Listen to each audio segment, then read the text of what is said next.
Hello नमस्कार दोस्तों, study point 9 YouTube channel पे आप सभी का स्वागत है। देखिए, जो आपने सपना चुना है आर्मी में जाके अपने देश की सेवा करने का, वो टाइम आ गया है। अब उनके पेपर चल रहे हैं, किसके? तो सेना के। और सेना के अंदर अग्निवीर के, किसके? अग्निवीर के पेपर चल रहे हैं। और देखिए, इसके अंदर जो आज पेपर हुआ है फर्स्ट शिफ्ट का, उसके बाद सेकंड शिफ्ट का और उसके बाद थर्ड शिफ्ट का, इन तीनों शिफ्टों के जितने भी क्वेश्चन बनते हैं वो आपके सामने मैं लेके आया हूं। देखिए, ये बच्चों द्वारा दिए गए कमेंट बॉक्स के अंदर जो क्वेश्चन बताए गए हैं, व्हाट्सएप के माध्यम से मैसेज करके बताए गए हैं क्वेश्चन, वो क्वेश्चन मैं आपके सामने लेकर आया हूं। बहुत ही सरल क्वेश्चन है। जैसे एक क्वेश्चन पूछा है सेकंड शिफ्ट के अंदर कि बिहार के राज्यपाल कौन है। देखिए साथियों, क्वेश्चन पूछा है बिहार के राज्यपाल कौन है। तो आप हमारे पिछले वाले वीडियो जाके देख सकते हो, जिसमें हमने मुख्यमंत्री और राज्यपाल का डिटेल वीडियो बनाया था। तो बताइए, इसके अंदर बिहार के राज्यपाल कौन हो जाएंगे? तो वो हो जाएंगे आरवी अर्लेकर। कौन हो जाएंगे? आरवी अर्लेकर। ठीक है। सेकंड क्वेश्चन आया था कि विश्व का सबसे बड़ा महाद्वीप कौन सा है। देखिए साथियों, विश्व का सबसे बड़ा महाद्वीप कौन सा है? तो वो हो जाएगा एशिया महाद्वीप। कौन सा महाद्वीप हो जाएगा? एशिया महाद्वीप हो जाएगा। और फिर एक क्वेश्चन आया था 2010 में फुटबॉल विश्व कप विजेता कौन बना। देखिए साथियों, ये क्वेश्चन डिफिकल्ट तो नहीं है, लेकिन 2010 के करंट से संबंधित क्वेश्चन है, तो ये क्वेश्चन आना नहीं चाहिए। आपने यदि नहीं किया क्वेश्चन तो कोई टेंशन लेने की बात नहीं है, क्योंकि ये क्वेश्चन किसी ने भी नहीं किया। और इसका विजेता कौन था उस समय? स्पेन। ठीक है ना। और एक क्वेश्चन आया था भारत की प्रथम जनगणना। देखिए साथियों, भारत की प्रथम जनगणना कब हुई थी? भारत की प्रथम जनगणना हुई थी 1872 के अंदर। कब हुई थी? 1872 के अंदर। और यदि ऐसे पूछ ले दशक के आधार पे शुरुआत कब हुई, तो वो हो जाएगा 1881 के अंदर। कब हुई? 1881 के अंदर। और फिर एक क्वेश्चन पूछा था राष्ट्रपति की न्यूनतम आयु कितनी होनी चाहिए। तो देखिए साथियों, राष्ट्रपति की न्यूनतम आयु कितनी होनी चाहिए? तो 35 वर्ष होने चाहिए। कितना वर्ष होने चाहिए? 35 वर्ष होने चाहिए। और फिर एक क्वेश्चन आया था कि 2023 में गुजरात की प्रथम महिला जो न्यायाधीश बनी है वो कौन है। तो देखिए, उसका सही आंसर हो जाएगा सोनिया। कौन हो जाएगा? सोनिया। और आप जो ऑप्शन में आया था सोनिया गोकानी, कौन? सोनिया गोकानी हो जाएगी। ठीक है ना।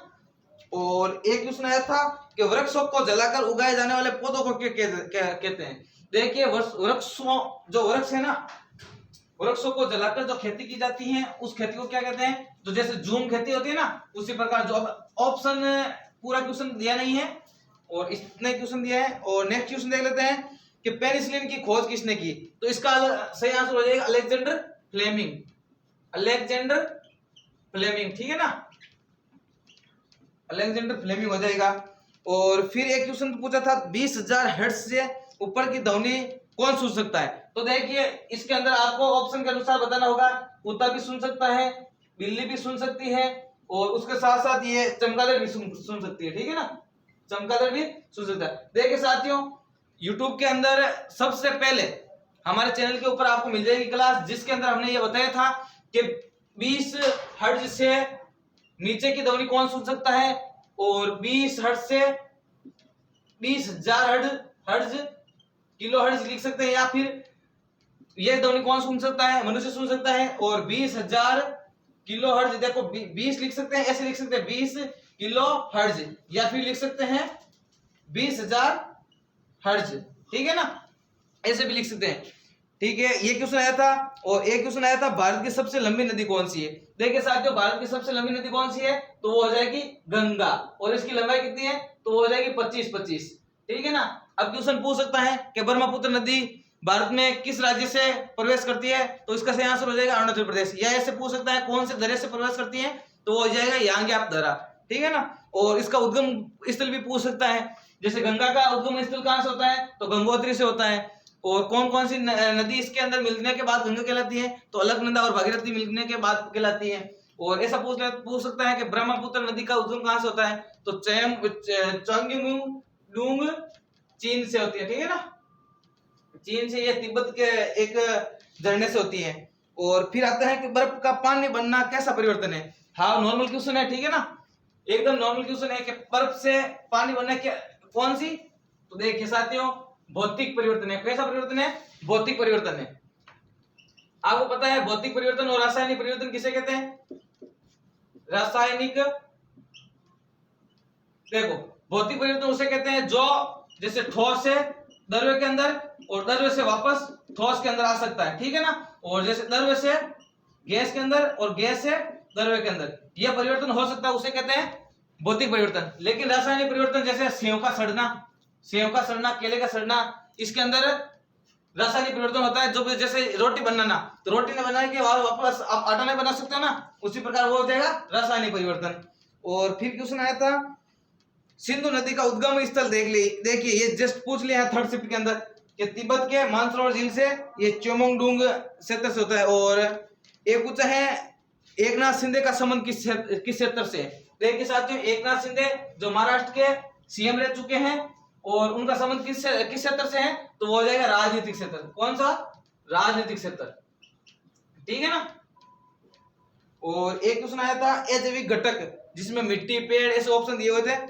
और एक था पित्तरस कहाँ संग्रहित होता है। देखिए साथियों, पित्तरस यदि संग्रहित पूछ ले, देखो पित्तरस या बाइल जूस कैसे कहते हैं इसे, देखो पित्तरस कहाँ संग्रहित होता है ये पूछ ले, तो ये होता है यकृत के अंदर। कहाँ होता है?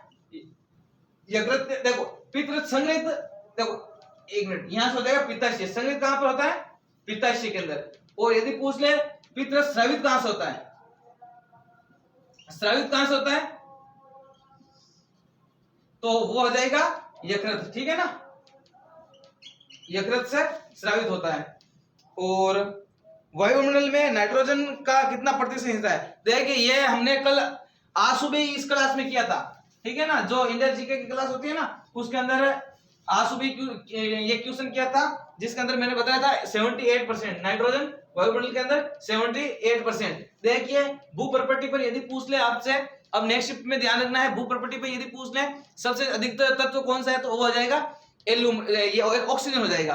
और यदि पूछ ले कौन सा धातु है, तो वो हो जाएगा एल्यूमिनियम, ठीक है ना। और ये तो हो गया वायुमंडल के अंदर सबसे सर्वाधिक, ठीक है। और यदि पूछ ले ब्रह्मांड के अंदर, तो वो हो जाएगा हाइड्रोजन सर्वाधिक, ठीक है ना। ये कौन सा है? ये नाइट्रोजन हो गया, ठीक है। और फिर आता है भारत का प्रथम तेल कारखाना कौन सा है। देखिए साथियों, डिगबोई जो तेल कुआ है, वो सबसे पहले तेल कारखाना भारत का है। और एक क्वेश्चन आया था वर्ल्ड हिस्ट्री से, बोस्टन की चाय पार्टी। देखो बोस्टन की चाय पार्टी की घटना कब हुई, तो यह हुई है 1773 के अंदर, ब्रिटेन के अंदर, ठीक है ना। और फिर आता है, देखो मैथ के क्वेश्चन आए थे कुछ। देखिए मैथ के क्वेश्चन आए हैं, एक आया था x + 1/x बराबर 2 है, तो x² + 1/x बराबर क्या होगा। तो देखो ये कैसा है, तो यहाँ पे हम x का मान 1 मान लेते हैं, फिर 1/1। देखिए यहाँ पे हो गया 2/1 बराबर 2 आ गया, तो x का मान, इसका मतलब हमारे क्या है, राइट है। तो यहाँ पे मानो तो x का एक का स्क्वायर क्या होता है, 1 + 1/1, तो यहाँ पे क्या आ जाएगा, तो इसका सही आंसर हो जाएगा 2। और एक क्वेश्चन तब पूछा था 36 डिग्री का पूरक कोण कौन सा है। देखिए साथियों, पूरक कोण जब 90 डिग्री के सामने वाला कोण होता है, वही पूरक कोण होता है। जैसे 36 डिग्री का पूरक कोण पूछा है,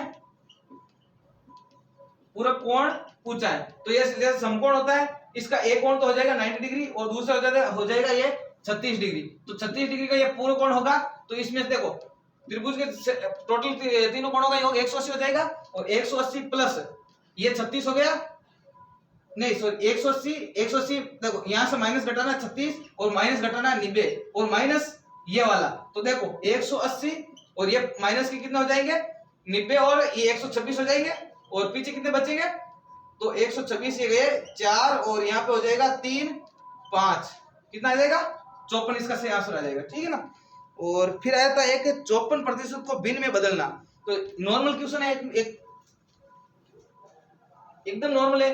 तो 54% को जैसे 54 या 74 को प्रतिशत में बदलना है, तो देखो 54/100, तो यह हो जाएगा 27/50, यही है। और क्या, यही आंसर है, नॉर्मल क्वेश्चन है। और एक अनुपात समानुपात का है, A/B/C बराबर है 3/5/2, और इनका योग दिया था A + B + C बराबर 13,450।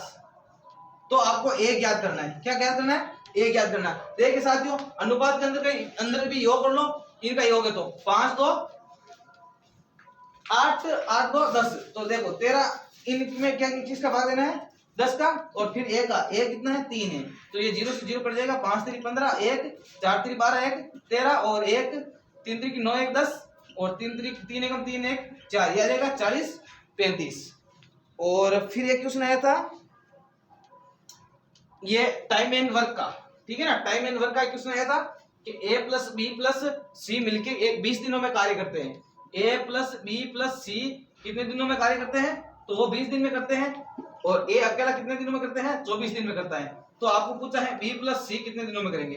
देखिए इनका क्या ले लेना है, लेसे पे ले लेना है। इसका लेसे पे कितना आ जाएगा 120 आ जाएगा, और ये हो जाएगा 6, और ये हो जाएगा 5। देखिए a प्लस बी प्लस सी 6 दिनों में, और a अकेला ये 5 दिनों के अंदर, ठीक है ना। और फिर बीसी का पूछा है तो ये एक अंतर आ गया, और एक अंतर इसमें दे दो, ठीक है ना, 120 दिनों में हो जाएगा, ठीक है। और फिर पूछा है समकोण त्रिभुज का एक कोण 37 डिग्री है, तो तीसरा कोण क्या होगा।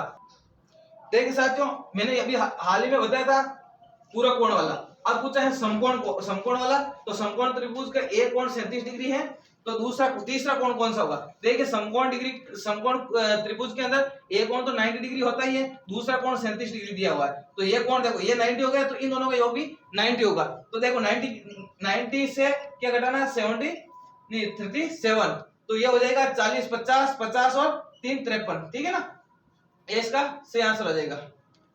और फिर एक पूछा था अर्धवर्त पर बने कोण का मान, तो कितना होता है 180।